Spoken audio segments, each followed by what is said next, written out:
Welcome to the Smoking Grill Lounge. I'm Dave, and this is Paul. Yes, and we're doing with the RoMa Craft Black Irish? CroMagnon Black Irish, 2018. That sounds kind of girthy. CroMagnon. It's a 5x56. It's girthy. Yeah. And what about the strength girth too? You know, it's got a Ligero leaf in there. Okay. So we are looking at a little bit of power. Okay. I don't think it's necessarily gonna, blow your mouth out the back of your neck, but okay. Okay. This is one that I know you've been, and you and all the kids have been going crazy about this cigar. Yeah, especially over the last year. It's a pretty limited release. I was lucky to find a place, the V-Cut on Melrose, that happened to get a full bundle of them. Okay. And they were selling them at a normal price. I think that, I want to say MSRP on this was like 10.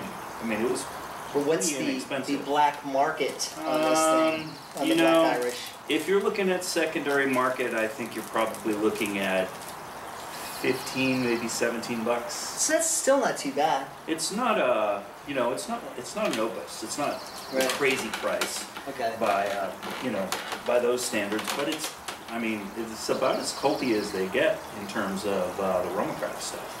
This one right here, yeah, okay. And you've smoked quite a few of them. I have not smoked this cigar ever. Oh, you haven't smoked any? Have you smoked the saber tooth or any of the other kind of? No? I haven't. Craft? Nothing? No, sir. No. I have not. I have not smoked any. We look forward to what you think. I've smoked all the regular RoMa Craft stuff, and I have not been a fan of that. So. Oh, interesting. So you didn't like Aquitaine? You didn't like it's just too like brown band. It's too much for me. Too much for you. Yeah, too much. So. No, you're a Cuban guy, so you have that delicate palate. Yeah, but I mean, I can blow out an opus, or Liga's another one that I just really back in 2008. I agree with you on that. Yeah, 2008 was like a little bit different thing, but anyway, well, we can continue talking while we light the sucker up. What do you think? Yeah, let's do that. Now, me personally, I don't. What are you getting on this? Well, look. First of all, you can't not talk about what the cigar looks like and how they achieve this effect, right? It's not really a barber pole. It's kind of like a thin barber pole effect. Oh, gotcha. Right? So it's kind of an inlay of like a candela wrapper over the top of it almost. It's the reverse. It's actually wrapped, it has a binder, which I think is a Cameroon binder over Nicaraguan filler. And then over the Cameroon binder, it's got a candela leaf, and then over that is overlaid the Connecticut Broadleaf. Oh, so they did the gaps. They did the gaps in there with the. Right. Okay. You can kind of feel it if you feel it with your finger. You can feel the broadleaf is higher. Gotcha. Yeah. Okay. So that's pretty cool. Because now that one thing plus for me right now is Cameroon. I love Cameroon. I was in Lake Tahoe at a cigar lounge in Lake Tahoe, and this guy who owned the lounge actually bought, I don't know who made them, but it was an all Cameroon cigar. Oh. And actually it wasn't bad. It was like pretty good, very sweet. But anyway. So let's get to cutting and lighting. Yes. This is obviously in the CroMagnon line. They also have the Aquitaine line, which I like a lot. Okay. Maybe my favorite line overall. I also really like their Intemperance. They've got, they had a special cigar. We were just talking about Famous Smoke earlier. They had a special cigar that they put out a few years ago with Famous called Whiskey Rebellion. Oh, now I have smoked that. Yeah. Okay. I think I might have given you one of those to smoke. It was in a bargain bin. Oh. At Cigar Warehouse. At Cigar Warehouse. Yeah, it was like $5. It's called Whiskey Rebellion. It's on my Instagram. I'll show it to you. Interesting. Yeah. Anyway. The Whiskey Rebellion was supposed to be a Famous Smoke exclusive. Okay. So you shouldn't have, unless like Skip or Mike brought a bundle with them to an event or whatever, and they were, passing them out. They were supposed to be a Famous Smoke exclusive, and it was really, really popular, and to my palate, really, really good. And from what I've heard, this year at IPCPR 2019, they're going to reveal it as a national release. So you're going to have regular Intemperance available and Intemperance Whiskey Rebellion available nationally.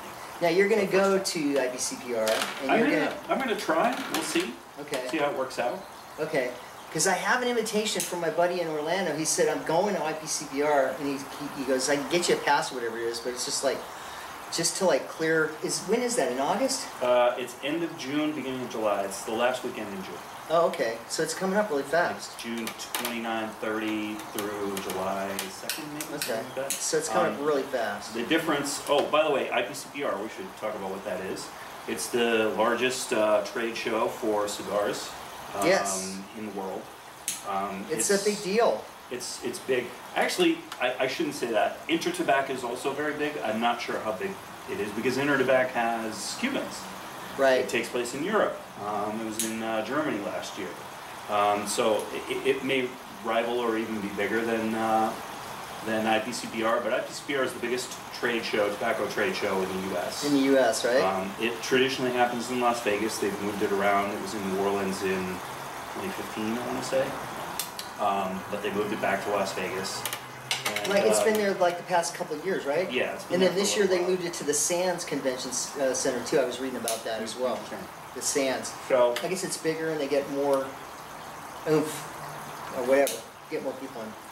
So it's retailer and manufacturer and reseller only. It is not open to the public. So it's not like a big smoke, Exactly. right? It's not like everybody comes and they pay $300 and get $1,000 worth of cigars. Right. You have to have a pass, and then your pass identifies what press organization or retailer or a manufacturer that you're working for and you're there representing.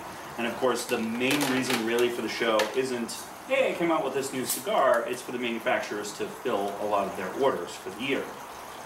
Which they do, especially on limited stuff like this, if they were to sell this. I'm not actually sure how many orders they actually filled of this stuff. A lot of it was event only, kind of like bring it along with you and maybe bring you an extra bundle to sell afterward. I don't remember any retailer really saying they had a lot of these when they came out.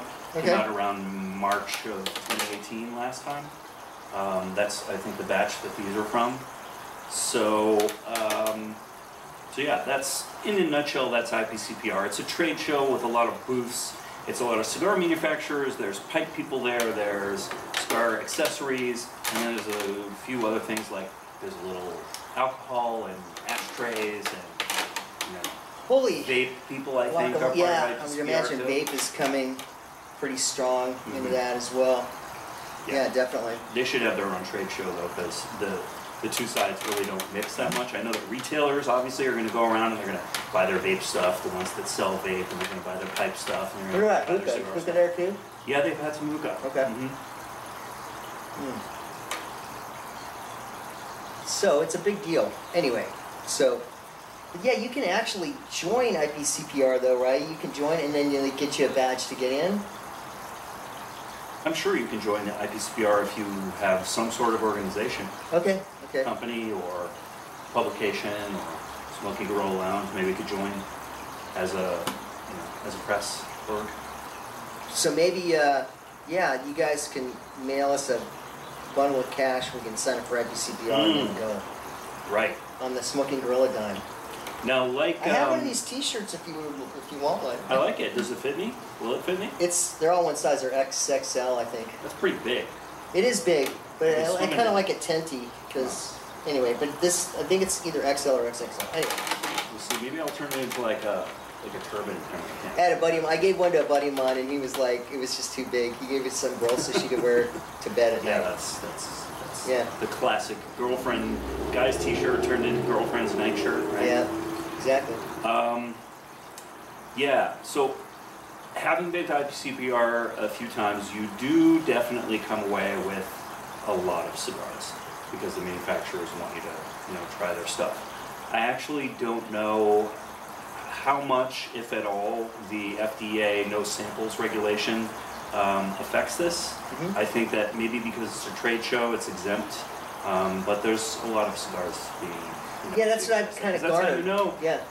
that you want to buy it. That's how you try to tell your customers, or tell if your customers are going to be interested in buying it. Or be in the press and like tout it out to the world to where they go into the shop and buy it too, Yeah, right? I mean, between the IPCPR, July and around September, October, when the orders of the cigars that happen, that debut at IPCPR, start actually shipping and become available to the public, that's when you'll see Half Wheel start reviewing a lot of cigars and start publishing those reviews because they're smoking the stuff that they got at IPCPR. They come home, your palate is completely shot because you've smoked so many cigars over at IPCPR.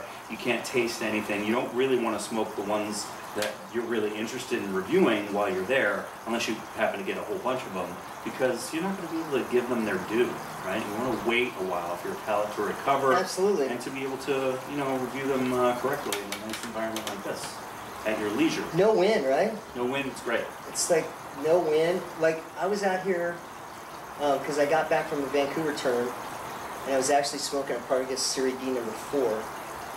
And there was no wind, and then all of a sudden it was like Hurricane Eddie came through here. Like, the wind just picked up. It was like insane. It was really weird. But another thing too, it's like a wind tunnel back here, so it goes up over, but hardly ever in this little. It's nice. So anyway, back to the cigar. So I don't know if it's because of the age or what, but this cigar is tasting sweeter than I remember it. It's probably been close to a year since I smoked it. Okay. Last, maybe 9 months. But I don't remember any sweetness on the flavor profile. I remember this herbal profile. I remember, you know, some of the typical Nicaraguan notes like a bitter coffee and some leather and a little bit of pepper, which actually I think has gone down over the last year as well. Got like a little bit of that pepper spice on the mouth, on the palate.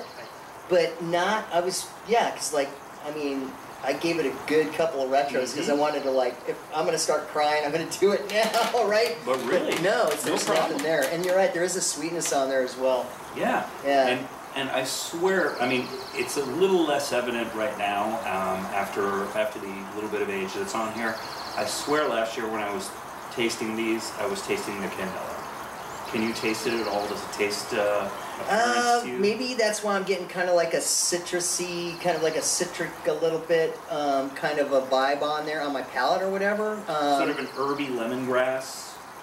Yeah, kind of like, okay, if you want to say like herby lemongrass, but yeah, it's more of like a citrus, kind of a little bit of a tang on there, but mostly... That's probably not the candela. Really? Something else in there. Okay. Yeah, because I'm getting kind of a citrusy, a little bit, but mostly like that black pepper and a sweetness in there is what I'm getting. But it's not, I mean, because every RoMa Craft that I've smoked, like that first tip of the iceberg has always been like, boom, you know? And actually, where was I at? I think I was at Lone Wolf, and the rep for RoMa Craft was in there, and he was talking with David and... was it Mike Rosales? Were they there for an event? No, they were just there. He was there talking with David, I guess, you know, probably filling orders or whatever it was. I'm not actually sure if they use reps. It might be more of a broker type situation, or... Yeah, I don't know. Direct to, But it was a guy from RoMa Craft, and it wasn't an event. I was in the private lounge area, and he's like, you know, he said something about RoMa Craft or whatever, and I go, I really don't smoke it because your cigars are really, really powerful. And he said they were going to be coming out with something a little bit lighter. So, but anyway, yeah, I mean, this one definitely is not like that at all.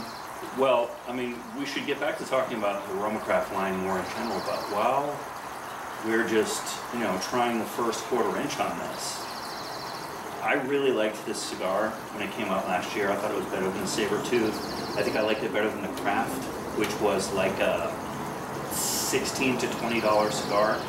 The one that came out last year was a cone shape. It was cone? Yeah, like a cone, so really small to really big. Okay. 56, 60 ring gauge, something like that.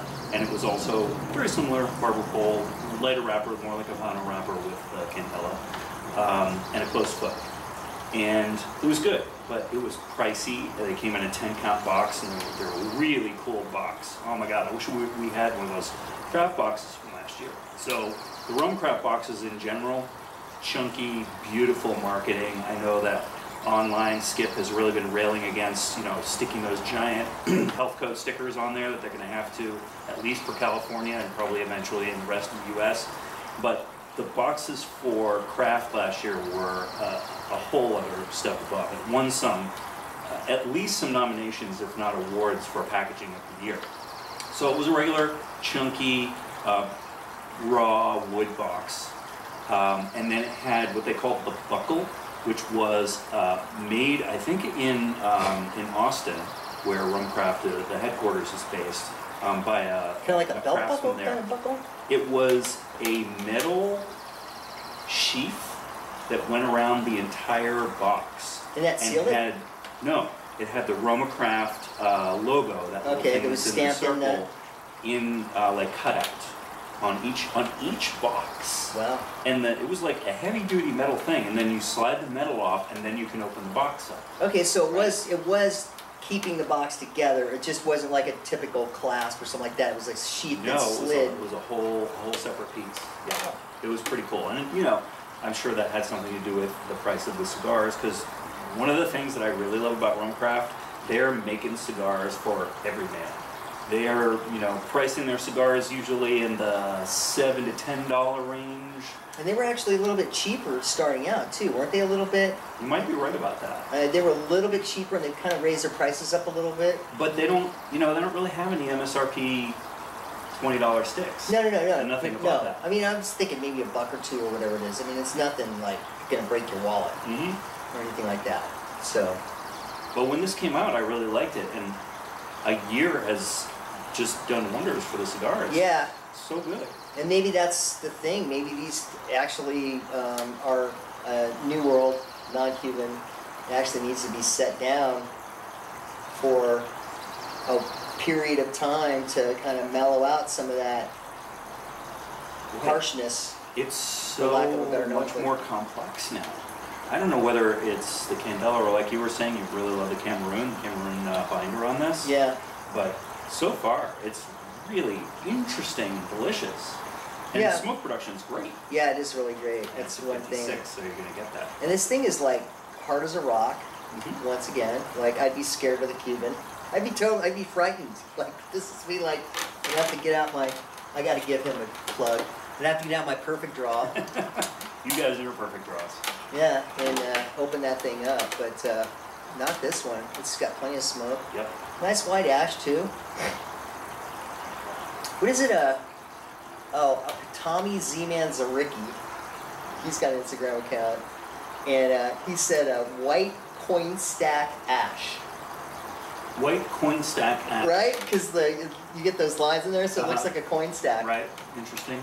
I wonder why it does that, because generally speaking, you're just talking about like a binder leaf and a wrapper leaf, and it isn't like the leaves are stacked like that. Yeah. It's just the edge against a similarly bunched bunch of leaves in the middle. That would be something if someone knows why you make a coin stack ash like that on there. Somebody knows. I'm not that bright, so I mean, I guess I could look it up on the internet, but. Well, anybody can learn a piece of information, Dave. Yeah. Except in this case, either of us. I just like to smoke a cigar. Exactly. I like the flavors. Exactly. Also, let's just take a moment. I know it says CroMagnon on the band, and it's sort of this relief, and it's extremely subtle. But, like, this cigar is wearing a tuxedo. It's got that white interior band on top of the black exterior band. I mean, I love it. You mean other way around, white exterior, black interior.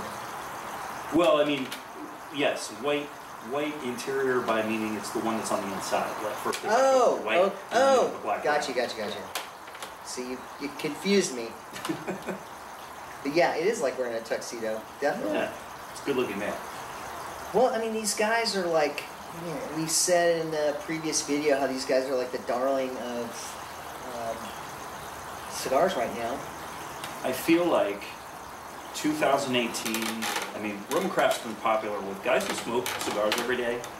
Not necessarily with the Instagrammers or, you know, the social media people or the people who call themselves influencers or even the regular media, like Cigar Aficionado, or I don't even know if they've ever made like the top 25 in Cigar Aficionado.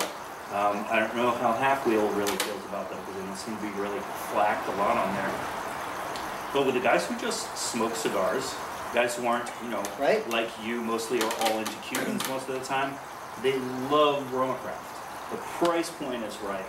The, you know, focus on the craft and the tobacco and everything that's, you know, from building their tiny business into what it is today, you know, growing and growing. It's all very, very laudable and sort of has an everyman quality to it, right? Yeah. And last year, I felt like they just broke through into this almost the culty world of cigars, where you're talking about the Warts and the Caldwells and Illusion and, you know, Crown Heads, like we did in a previous review. Yeah. To where, you know, people were asking, especially for cigars like this, they're limited releases. Their events were heavily attended, and they started their unofficial / official Facebook group, which is called the Degenerate Weasels, which became hugely popular and is still hugely popular. I'm on there. You should go on there. Be a weasel.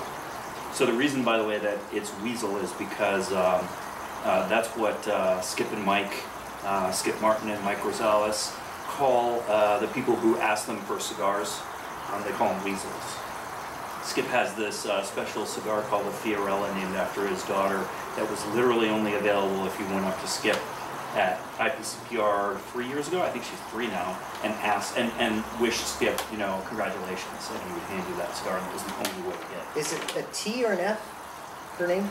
Fiorella. Fiorella, yeah. That's a beautiful name, first of all, and that's not a very common name. Right. Yeah. I flew with the gal way back in the day. You knew a Fiorella? I knew a Fiorella. Oh. She was gorgeous. She was like, wow, she was awesome. She was a really good looking gal, a flight attendant. I don't know what she's doing now, but, you know. Anyway, so that's when I heard that name, I was like, wow. Hopefully you can see this. Weasel Team, that's my sticker on my Herfador. The main top sticker on the Herfador. So I guess since I have weaseled a cigar or two from those guys in the past, I'm a weasel. Okay. Yes, definitely. So, okay, so we've been rambling here, and I think what we're going to do is we're going to smoke this down a little ways, and then we will be back with some more tasting notes. Sounds good. Be back. Like an old man coming back into your chair. Okay. Yeah. And this comes through on the mic too. Like, that comes and the creakiness? Through. It does, it does. Well, so, that's nice. I know we were talking about the sound and stuff like that, and working on it, but for now, it is what it is. So I think the light's better than it was on the 2 daytime videos that we did, where we were a little washed out by the sun off the back. Hopefully you guys feel that way too.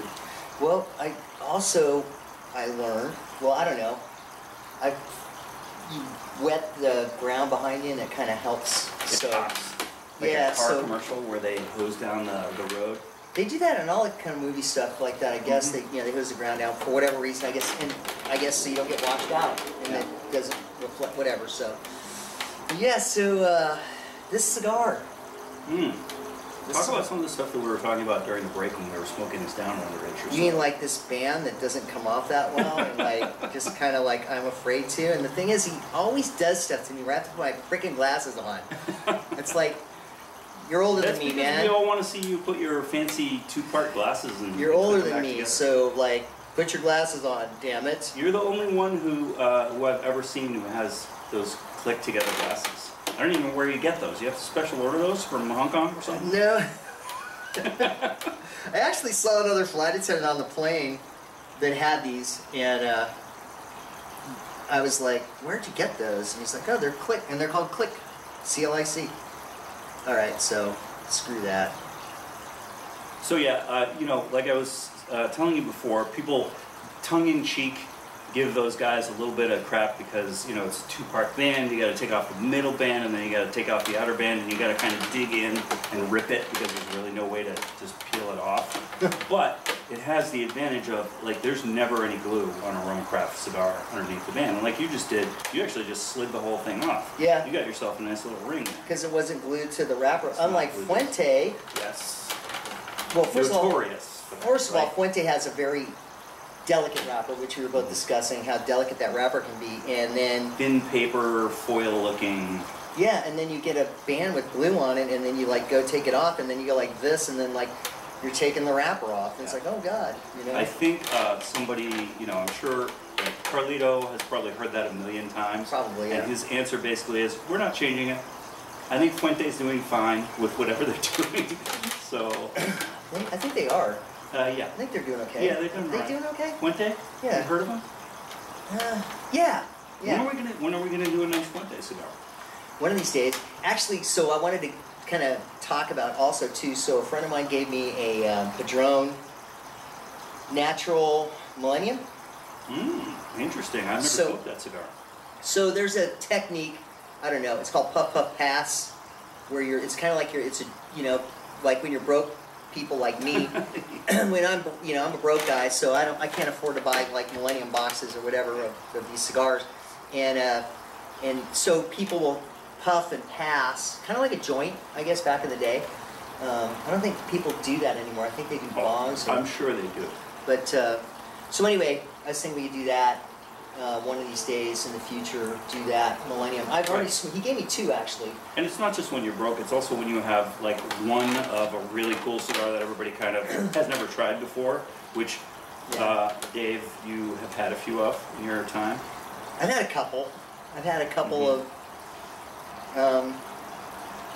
memorable cigars in my life. Yes. Yeah. I've had a few. Go on his Instagram. What's the Instagram? Dude 90077. Yeah. Dude 90077. Is this 90077? No, this is Smoking Grill and Lounge. No, I mean the zip code here. Let me see. That's 90077 right there. Oh, it's way over there, guys. Like I can throw a rock at 90077, and it's really weird the way that it's set up here. So it should be 90077, but anyway. So yeah. So that's where you'll see the kinds of cigars you're talking about. We're smoking probably exclusively non-Cuban stuff, New World stuff, as you were. Yeah, and then I mean, there's going to be some Cuban stuff in there down the road. I think. Oh, that's good. I'm happy to hear that. Yeah, I mean, we're going to do like do whatever. Do whatever. I mean, right now we're kind of burning through a lot of stuff because, you know, this. But the thing is too is that we smoke everything. Right. So it's good to smoke everything, like we've said before, because you're not going to know what you like. That's if I were to have a motto for this, it would be, quote, "We smoke everything." Yeah, exactly. It's true because you know we do. You know, we're going to smoke some cheaper stuff. Yeah. Like we're going to smoke some sub $5, you know, CI bundle type cigars and work on those as well. Sure. That's what people. I've smoked the Iron Horse. Have you smoked an Iron Horse before? I don't know if I've heard of the Iron Horse. So there's a, what is it, Cigar Bid? I think you go on Cigar Bid. C-Bid, yeah. Yeah, so at the old lounge, there's a couple of guys in there, and they would go on there and they would buy up these massive bundles at like about $1 something a stick. And that kind of stuff, yeah, they would put this band, what would have said Iron Horse on it. And actually, that cigar had some good flavor in the beginning, but the problem is that like once you got about around the halfway point, it felt like you had put the dipstick in the thing and kind of rang it out in the cigar, and it got a little rough. But I mean, actually in the beginning though, I mean it was a nice cigar with some good. I mean, it's not going to be anything complex. Right. I recently smoked on a Valo, which they've definitely got some lower end stuff under sub $5, and it was a pretty good cigar. It came in a cigar of the month pack. It was the, you know, there's always one cheap one, there's always one kind of pricey one, and then a few in the middle. It was the cheap one, and it was good. So yeah. So we should do like we could talk about some of our favorite under $5 cigars at some point, because I've got a couple really spring to mind. Like the Illusion Rothschild is pretty much the classic bang for your buck. So, yeah, and the bargain bin at Cigar Warehouse. And the bargain bin is, Cigar Warehouse. If you're a shop owner and you have a shop and you aren't moving product, create a bargain bin, and then that way, I'm just saying that if you have a bargain bin at your shop where you throw stuff in there, and it's not like Iron Horse, but it's actually like something like I don't know. Five Vegas. or Viaje, or something better. or Sure. Macanudo Maduro, or like the cigars we smoked before, and chop the price down. At least you're moving the product and you're getting your cash in there, and you're like, people are gonna maybe actually start buying that brand and then venturing off into your other stuff. I'm just saying. I mean, but to me, it's brilliant. Well, we'll stop by and we'll buy 2 of them. Yeah. To smoke here. Dude, I've smoked. Yeah. And actually, I had a guy on Instagram.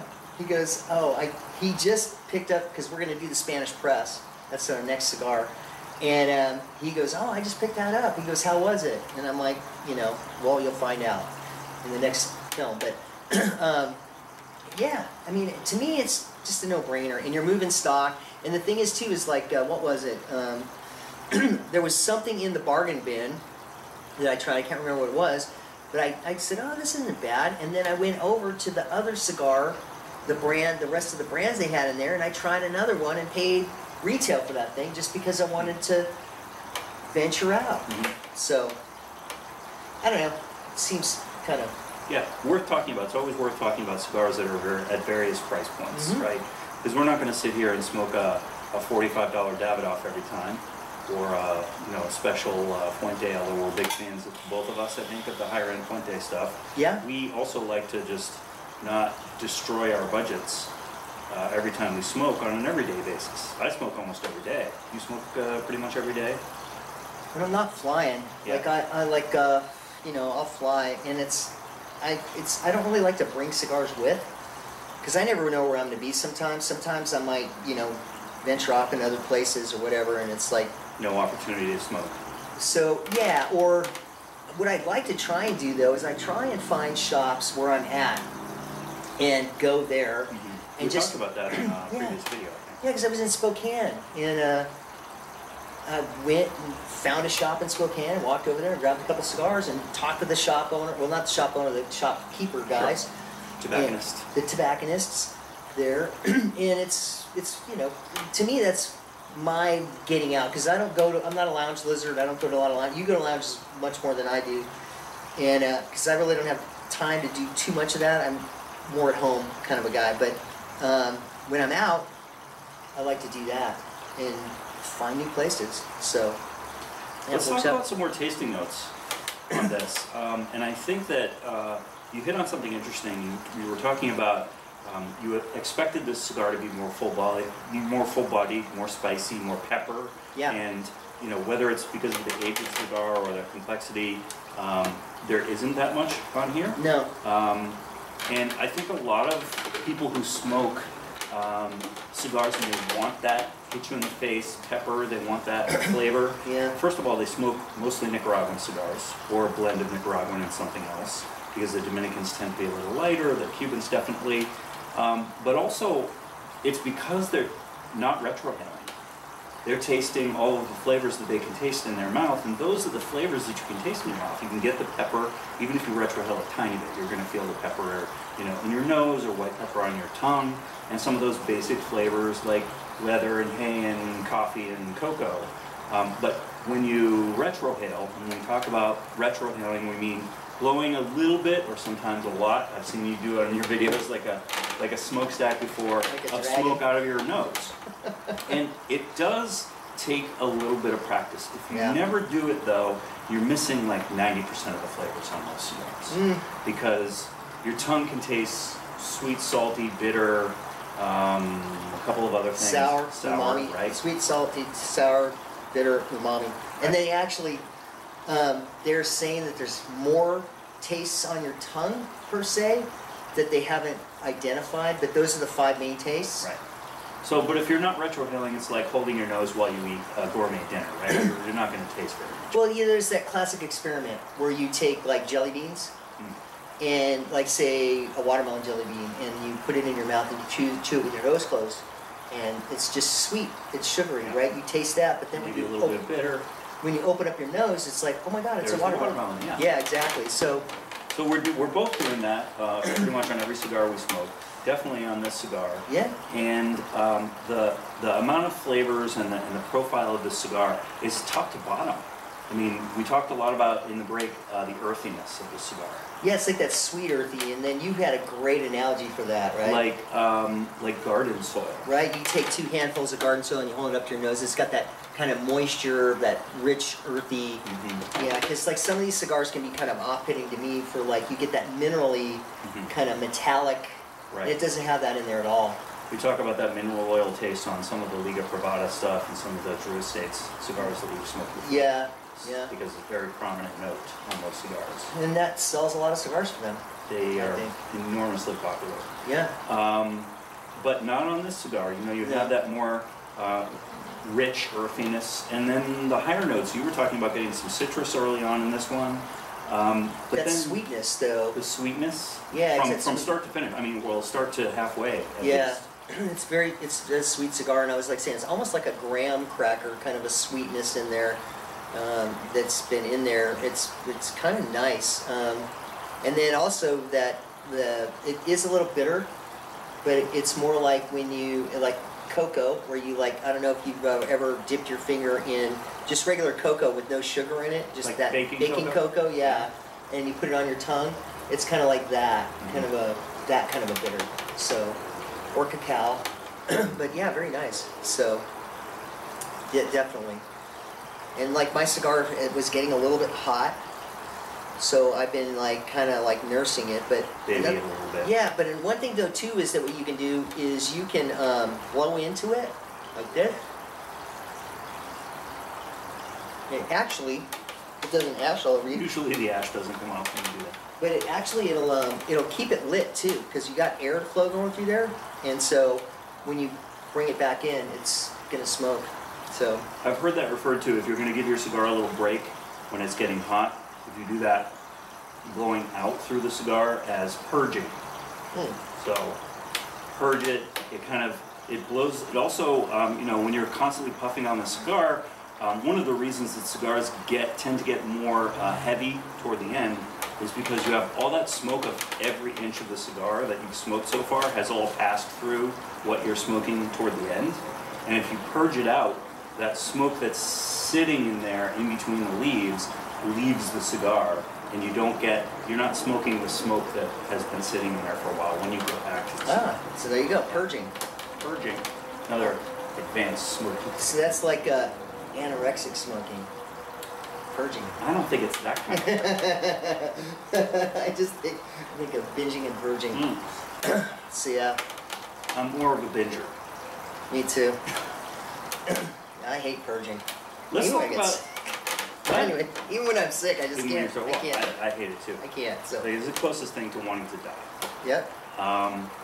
Let's talk about retrohaling and smoking a little bit more. One of the cool, when I'm introducing someone to cigars who hasn't smoked a lot of cigars, or maybe never has smoked a cigar before, a cool thing that I read and I use every time now, because everybody who I say it to, they're like, oh, I get it.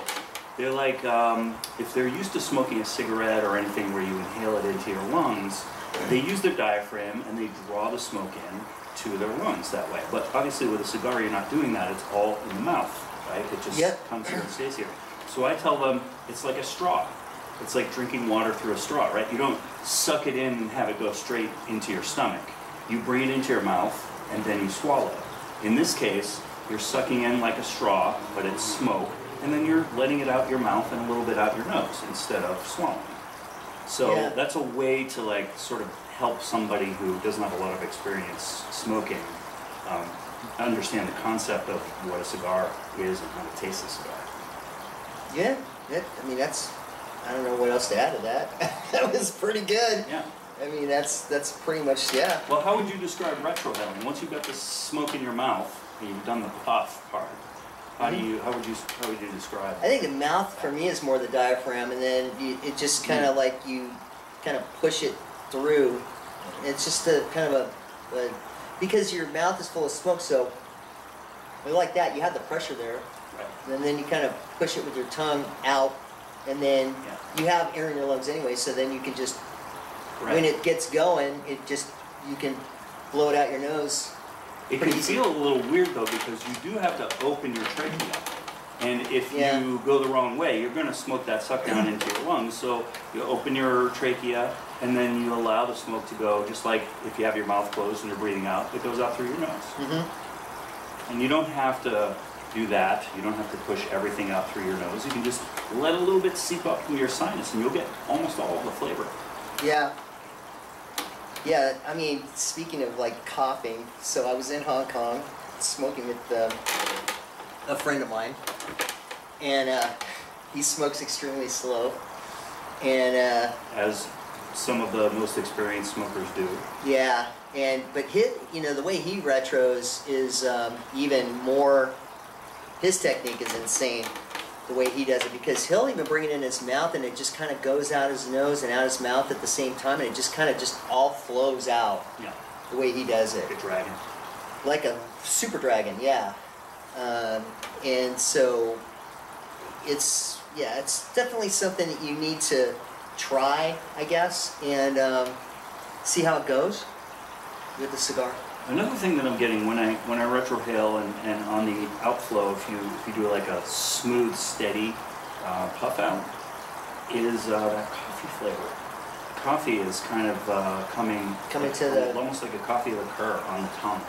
Like it's not a super long finish cigar, right? You don't taste a little while after you've taken a puff of it, but it sticks around for a moment, and you can kind of get that off it, and almost maybe a little vanilla too, which definitely was not present a year ago on this cigar. Yeah, I think that you got something here with the age thing, because I didn't smoke the original one. I mean, at one less than ground zero or whatever you want to call it. So I'm just getting this now, and this is the truck, as they say. Yeah, there you go. So this for me is just it's nice. It's very pleasant, and it's not anything like any other RoMa Craft I've smoked. To be quite honest, I recommend trying. I mean, they'll keep coming out with this stuff periodically. It's not going to be like it just came out last year. I think they did in 2017 also. It was the original. Might be mistaken on that, but I thought that was the original Black Irish, and then this is from last year. So you'll have an opportunity to do that. We have a couple of local shops, like Warehouse and the V-Cut, that stock RoMa Craft. Yeah, a lot of it. So well, Eric over at Warehouse, he's like a big RoMa Craft guy. I guess he would be a weasel too. I don't know if you would want to call Eric a weasel though, because he's a big fella. He's a big guy. But he's really nice though. I could see him being a big weasel. You know, he's a great guy though. I mean, he's so generous too, because I've inadvertently weaseled a couple of things off him just by saying, that looks interesting, or I really like this, or whatever, and be like, oh, you gotta try this, you gotta try that. Yeah, Eric's been there a long time. I think he was there before the brothers took over the shop too. Oh, really? So he's a whole little... I think he was there, yeah, I'm pretty sure I went in there, because it was this old kind of dingy... Oh yeah, the old warehouse was not a place where you really want to go. It was a real old dingy place, and I think he was there when it was that place, and he's just still there. I do kind of love the fact that the signage is the same. They haven't changed. They haven't put like a cool, big, bright new sign up there. It looks like if you're driving by the place and you don't actually look inside to see how nice the lounge is and see that gorgeous golden humidor over in the corner, and you just look at the sign, you'd be like, that's their lounge, maybe not for me. Well, they got that old, like, 50s, mid-century kind of lava rock in the front of it, too. I mean, it, like, looks like it's from way back in the day, which it was way back in the day. I don't know how old that building is. But the outside has not been touched since that building was built. Yeah, so that's, definitely on that one. So, but yeah, I mean, definitely that rich earth's in there. And it's got that, it still has that sweetness in there though, which is nice. And you're right, like the finish is not super strong, but there is a little bit of a chewiness in there. A little bit. A little bit. You know? I mean, with this much smoke, there's going to be some of that. Yeah. I am starting, and it could be a figment of my imagination, or it could be because you have this little candela rim, about a quarter inch or so around the edge. But I feel like I'm tasting a little bit of that brassy candela now. Yeah, on the lips. And actually, I always, when I look at the end of the cigar, you can see some kind of lighter leaves in there, like much lighter than a normal end of the cigar is. And I want to say there's candela leaf in the filler. That's just a complete guess on my part, though. Well, they didn't really say what's. I mean, you can see by the outside and so on and so forth, but I think they said there's 3 different fillers in there, plus a Lajero leaf. okay. But I don't know if they stated exactly what those 3 filler leaves were. Okay. Definitely. All right, so we're gonna get it down to a little bit farther, and we'll be back with some more tasting notes.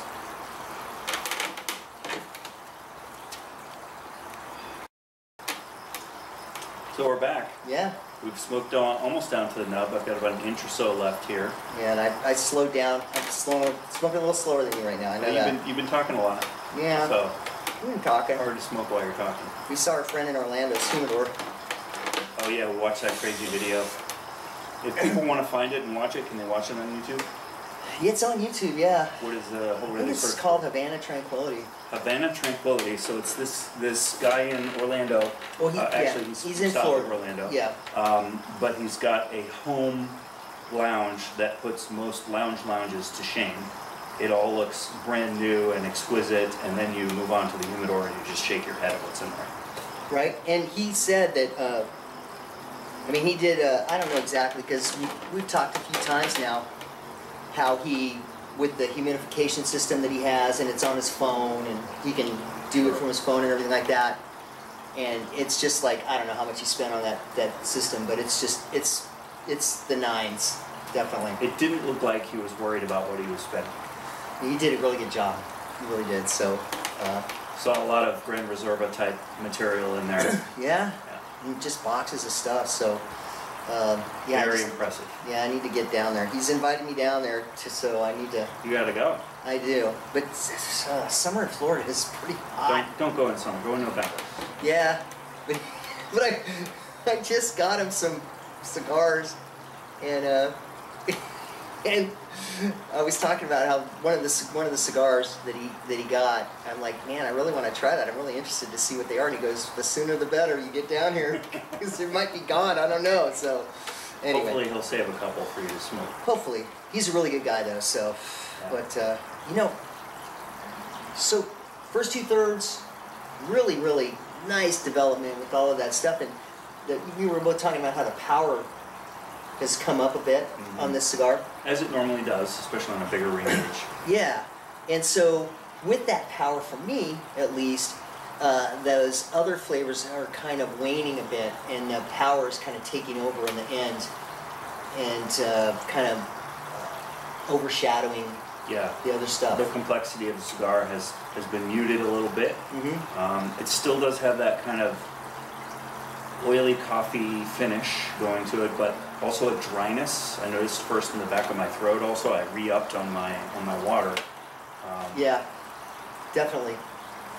Yeah. So, and that's why I drink a Coke with it too, because I don't get it in the back of my throat so much as on the top, the roof of my mouth, and on my tongue. My whole mouth gets dry. So, and then that just tells me like, okay, there's some tannins in there. So. That has really stepped up in the last third year. And we also talked about during the break that it doesn't have a journey necessarily from start to finish. Just all the flavors are there from the beginning, and they last through 2/3 plus of the cigar. Yeah, and it's more complex than I remember it, and now it's just kind of settling.